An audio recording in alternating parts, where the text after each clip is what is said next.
আজিৰ অসমীয়াই নিজক নিচিনিলে অসম ৰখাতলে যাব।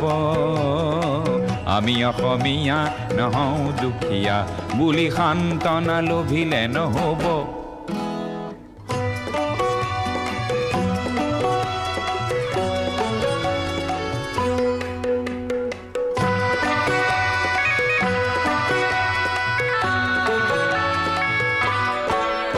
নানা জাতি উপজাতি ৰহনীয়া কৃষ্টি আঁকোৱালি লৈ হৈছিল সৃষ্টি এই মোৰ অসম দেশ।